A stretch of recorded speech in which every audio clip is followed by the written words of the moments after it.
Bakit kailangan nating magbigay ng oras sa magulang? Bakit kailangan nating ibigay ang konting panahon na meron tayo kahit malalaki na tayo at matatanda na?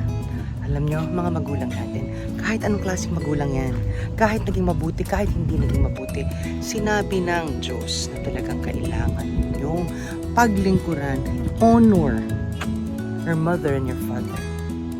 So, kung hindi mo naman feel na mabigyan ng oras at mabigyan ng effort ang magulang mo, ibigay mo man lang ang respeto, matawag-tawagan mo man lang kung para kamustahin sila, alamin mo man lang kung kamusta na sila, kamusta na ang nararamdaman nila.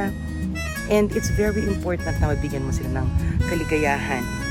Hindi kailangan maging magarbo, hindi naman kailangan maging magastos, hindi naman kailangan puro bigay, puro luho.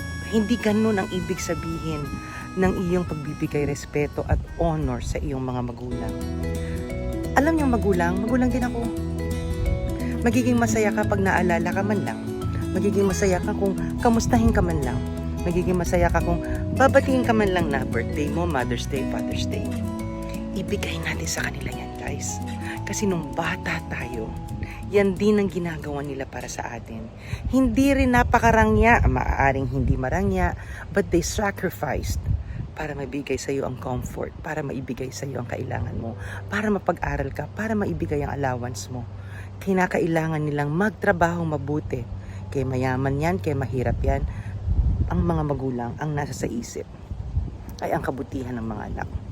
So kung kayo ay magulang din, alam ninyong sinasabi ko. Kung kayo ay isang anak, alam nyo rin ang sinasabi ko.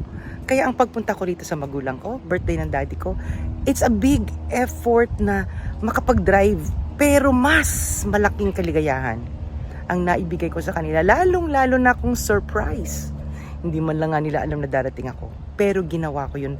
Kahit wala kang regalo, sa totoo lang, kahit wala kang panggasto sa birthday niya, pangkain man lang sa labas, the mere fact na nakita ka at nakita niya ang effort na ikaw ay nagbuhos ng panahon para makita sila, siguradong kalulugdan ka ng may kapal. Thank you so much. This is Coach Jenny, Gendage Real Talk. Thank you very much. Bye.